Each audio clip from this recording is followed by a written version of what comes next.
नमस्कार दोस्तों, राधे राधे, सुप्रभात। कैसे हैं आप सभी लोग? उम्मीद है कि आप सभी लोग अच्छे हैं और एकदम स्वस्थ और मस्त हैं।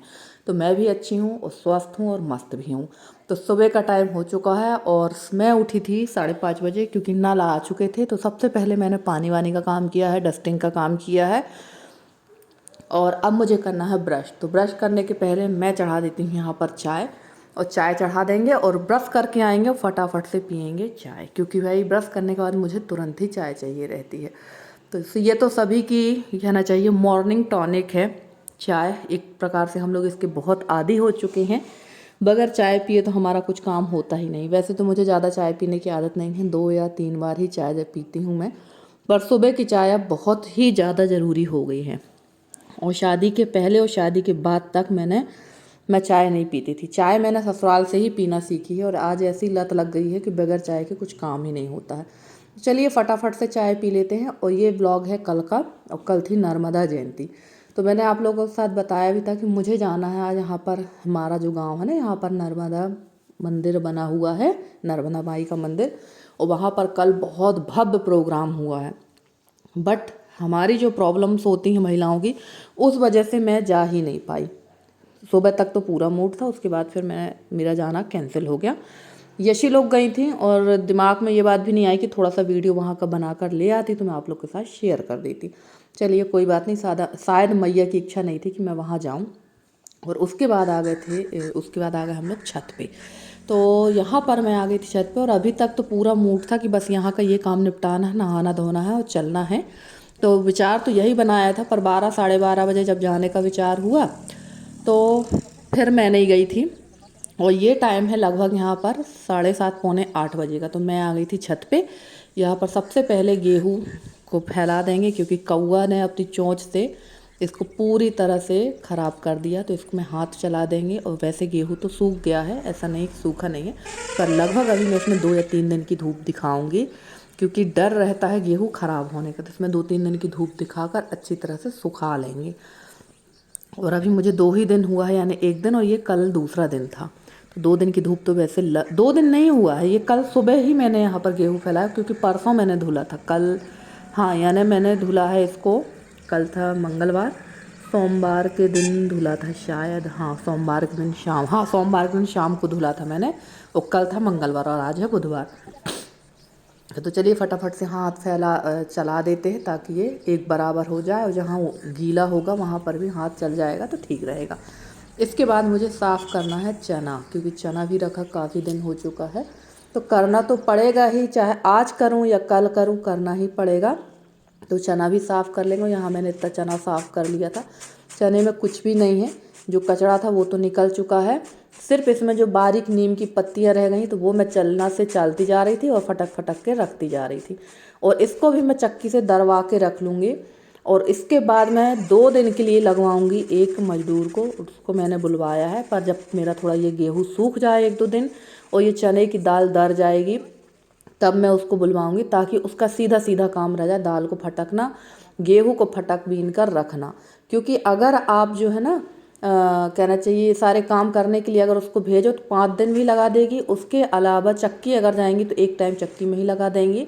तो ये काम अगर घर बैठे ही करा लेंगे तो जो काम 5 दिन का है वो 2 दिन में ही होगा। तो थोड़ा बहुत हार्ड वर्क तो हमें भी करना पड़ता है, क्योंकि थोड़ी थोड़ी बचत से ही हमारी बचत होती है। और यहाँ पर ना नर्मदा जयंती थी, तो हस्बैंड आए थे परिक्रमावासियों को देखने के लिए सुबह सुबह। और आज ना इतने सारे परिक्रमावासी आए थे, इतने सारे निकले हैं यहाँ से, वो भी मैं अभी आप लोग के साथ शेयर करूँगी। तो ये बोल रहे थे कि बहुत सारे लोग आ रहे हैं, बुला लूँ क्या चाय पीने के लिए? तो मैंने कहा ठीक है बुला लो। और मैंने इनको भेज दिया नीचे कि जाओ देखो, आप उनको बुलाओ, तो वो आ रहे हैं, फिर मैं आती हूँ। और ये देखिए यहाँ मैं चलने से इसको चलती जा रही थी और इसको फटकती भी जाऊंगी। और जैसे कि मैंने बताया है कि ये जो हार्ड वर्क होते हैं, ये काफ़ी हार्ड वर्क होते हैं, नॉर्मल काम नहीं है ये। हर कोई की बस की बातें नहीं रहती हैं खेती बाड़ी की सारे काम करना। और हमारी जो बहनें खेत में जाके भी काम करती हैं वो तो और भी ज़्यादा हार्ड वर्क है, क्योंकि हमें तो खेत नहीं जाना पड़ता, ना ही खेत के काम करना पड़ते, घर पे ही ये सारे काम करना पड़ते हैं। और इन्हीं कामों को जो करते हैं हम, इन्हीं में हमारी काफ़ी बचत हो जाती। अब सोचिए अगर 1 दिन में लगाती मजदूर गेहूँ धोने के लिए, चना धोने के लिए, तो मुझे उसको 2 दिन के अलग से पैसे देने पड़ते। और ये देखिए ये आ गए हैं परिक्रमावासी, तो हस्बैंड ने इनको बुला लिए हैं। और अभी देखिए आगे का मैं दिखाती हूँ, बिल्कुल इतने परिक्रमावासी थे जैसे जुलूस निकल रहा हो। कम से कम नहीं रहे होंगे ये संख्या में 100-150 होंगे। थोड़ा सा जूम करके दिखाती हूँ, ये देखिए पूरी लाइन से हैं और सब बिल्कुल वाइट वाइट कपड़े ही पहन के ज़्यादातर लोग निकलते हैं, तो पूरी लाइन से थे। पर ये लोग नहीं आए थे, इनको बुलाया था हस्बैंड ने, पर इन लोगों ने मना कर दिया था कि नहीं हम चाय नहीं पियेंगे, हम आगे से चाय पी के आए हैं और हमें आगे निकलना है। और टाइम हो गया था लगभग 8:30 बजे का। तो मैं आ गई थी फटाफट से यहाँ चाय बनाने के लिए, और आरू माता आ चुकी हैं, तो इनका लग गया है काम। और आज इसकी कुछ तबीयत ठीक है नहीं, बहुत ज़्यादा इन लोगों को सर्दी जुकाम है दोनों बहनों को, और इसकी ना आंखें भी बहुत ज़्यादा सूजी हुई थी शीत की वजह से। तो चलिए इसका जो काम है ये अपना काम कर रही है, मैं बना रही थी यहाँ पर चाय। और यशी से इसकी बिल्कुल भी दोस्ती नहीं है, बिल्कुल भी दोस्ती यशी की नहीं है। और यहाँ पर रखा हुआ था उपमा, इसमें डाली हुई है प्याज। मैंने वैसे परिक्रमा वासियों से पूछा था, मैंने नहीं बनाया, ये यशी ने बनाया था, क्योंकि यशी को तो रोज़ नाश्ता कुछ ना कुछ चाहिए।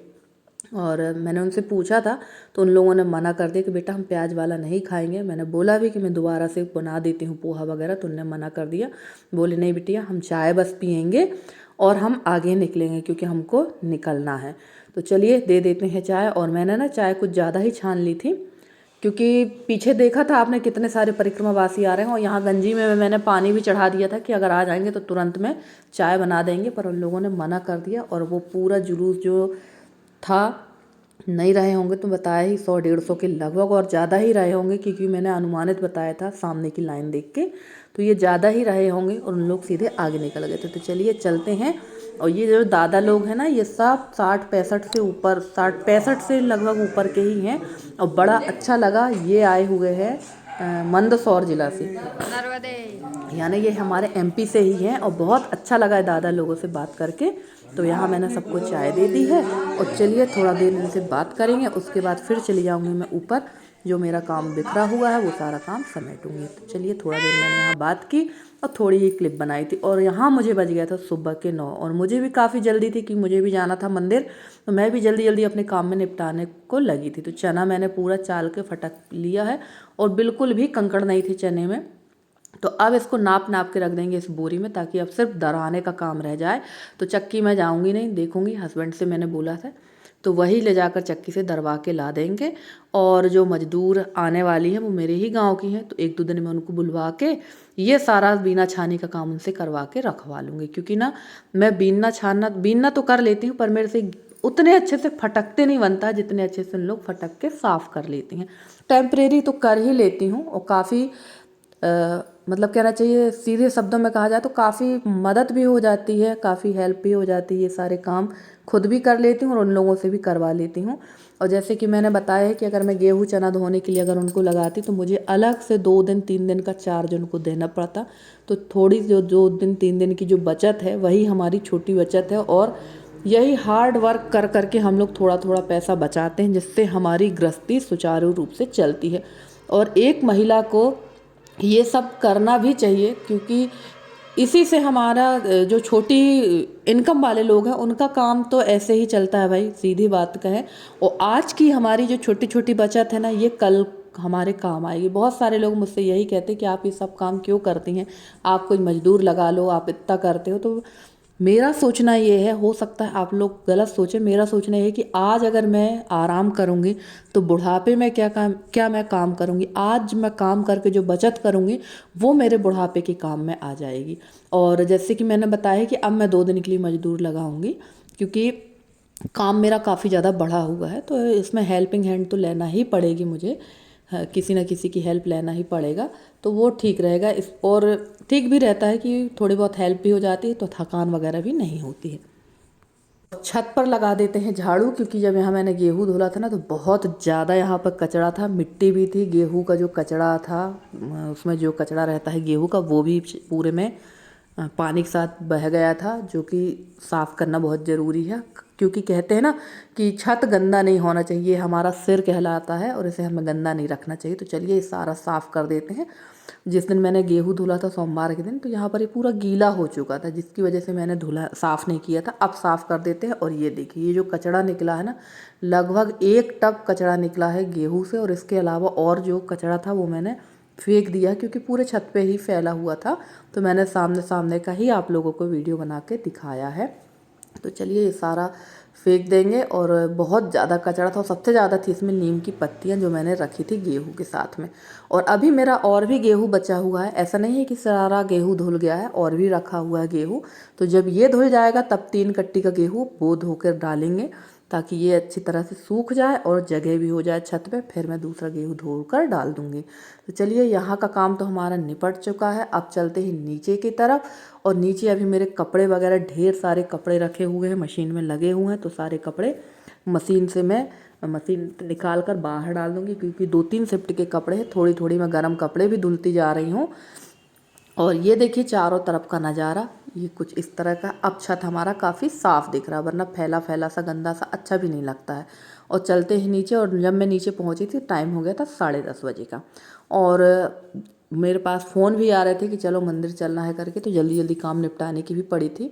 और काम अगर मेरा फैला रहता है ना तो मुझे बिल्कुल भी अच्छा नहीं लगता है। काम मेरा पहले काम ज़रूरी है, सारे काम निपटा कर ही मैं कहीं आना जाना पसंद करती हूँ। और अब मैंने मिल रही हूँ सीधे आपको शाम को 8:30 पौने 9 बजे के बीच। मैं नहाने के लिए जब नीचे गई थी तो मैंने आलू उबालने के लिए रख दिया था कि मुझे बनाना थी आलू पूड़ी, जो आलू कचौड़ी जो आप लोग कहते हैं ना, वो बनाने थी। पर तबीयत मेरी, मैंने बताया है कि तबीयत फिर मेरी ठीक नहीं लगी, तो फिर मैंने नहीं बनाया। और रात को भी तबीयत कुछ ठीक नहीं लग रही थी, बहुत ज़्यादा हाथ पैर कमर में दर्द हो रहा था। तो यशी से मैंने कहा चलो मुझे बना के दे दो क्योंकि भूख भी लगी है। और इस समय यशी को जोश चढ़ा है सारी चीज़ें सीखने का। तो बहुत अच्छी बात है, अगर अपने मन से बच्चे सीखना चाहें तो हमें सिखाना भी चाहिए। और फिर इसने ही बनाई है ये आलू की कचौरी। और इसमें सारे मसाले जो डाले जाते हैं वो डाल दिए हैं, नमक, हरी मिर्ची, हरा धनिया, जीरा, सौंफ, गरम मसाला और धनिया पाउडर, ये चीज़ें डाली है। और मिर्च काफ़ी तीखी हो गई थी इसमें। और यशी ने ही फिर इसको बनाया है, सेका है। तो आज बन रही है हमारे यहाँ आलू कचौड़ी। और देखिए थोड़ा सा डाल दूँगी गरम मसाला, ज़्यादा नहीं डालेंगे, थोड़ा सा ही डालेंगे। और हमारी यूपी की जो बहनें हैं ना, वो बहुत ज़्यादा इसको बनाती हैं और अक्सर मैंने उनको ही बनाते देखा है। तो मेरा मन भी हुआ कि चलो आलू की कचौड़ी ही बनाकर खा लेते हैं। और माफ़ी चाहती हूँ फ्रेंड्स, सर्दी जो है मुझे फिर से दोबारा से हो चुकी है। तो हो सकता है ये सर्दी सर्द गर्म की हो क्योंकि मौसम एकदम से गर्मा सा गया है। ज़्यादा ठंड है नहीं, अब सुबह शाम वाली ठंड है और एकदम गर्मा सा गया मौसम, तो हो सकता है इस वजह से सर्दी हो। और यहाँ पर हम लोग माँ बेटी लग गए थे फटाफट से कचौरियाँ भरने के लिए क्योंकि टाइम हो गया था 9 बजे का। और जब आटा गूँथा था ना तो उसमें डाल दिया था थोड़ा सा तेल और नमक, और मोयन करके तेल आटा को गूँथ लिया था। और इसमें हम लोग भर रहे थे कचौड़ियाँ, और हाथ से ही भर ली थी। और धीमी आंच पर इसको हम लोगों ने काफ़ी सेका था ताकि ये अंदर तक सिक जाए, क्योंकि अगर तेज़ आंच पे सेक देते तो ये सिर्फ ऊपर की परत सिकती, अंदर की परत नहीं सिक पाती है और अंदर फिर आटा कच्चा कच्चा से रह जाता। तो चलिए यशी का ये एक्सपेरिमेंट तो बिल्कुल सफल रहा। पहली बार में ही इसने बहुत अच्छी कचौड़ियाँ बना ली थी, सिर्फ इसको बताना था।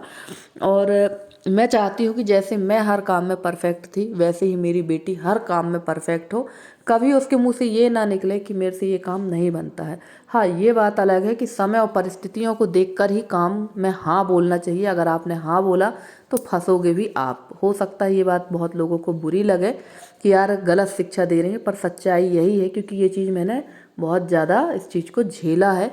क्योंकि लोग आपसे ही काम कराएंगे, जिनसे काम बनेगा वो बैठे रहेंगे, वो सोचेंगे कर तो रहा है हम क्यों करें। पर काम सारे काम आपसे आना चाहिए। और आज मुझसे सारे काम आते हैं तभी मेरी जो गृहस्थी है एकदम सही तरीके से चल रही है। अगर मेरे से सारे काम ना आते तो मैं भी इससे उससे पूछ पूछ कर ही काम करती। तो चलिए यहाँ पर हमारी कचौरियाँ बनकर हो गई हैं तैयार। और यशी ने सेक ली हैं कचौरियाँ एकदम धीमी धीमी आंच पर। तो देखिए कितनी बढ़िया आई थी और सच में बहुत टेस्टी बनी थी हैं। मुझे तो बहुत अच्छी लगी। आप लोगों ने सबने भी खाई होंगी, तो आप लोग किस तरह से बनाते हैं ज़रूर बताइएगा। और फ्रेंड्स, आज का वीडियो कैसा लगा आप लोग को कमेंट करके बताइए। अगर वीडियो अच्छा लगा हो तो लाइक कर दीजिए, क्योंकि आप लोग ना लाइक बिल्कुल नहीं करते, लाइक्स बहुत कम आते हैं। और चैनल में अगर आप लोग नए आते हैं तो सब्सक्राइब कर लीजिए अगर आपकी इच्छा हो तो, वरना ठीक ही है। चलिए यहाँ पर लग गई है प्लेट और आइए खा लीजिए आप लोग भी। तो चलिए फ्रेंड्स, मिलते हैं अगले ब्लॉग में।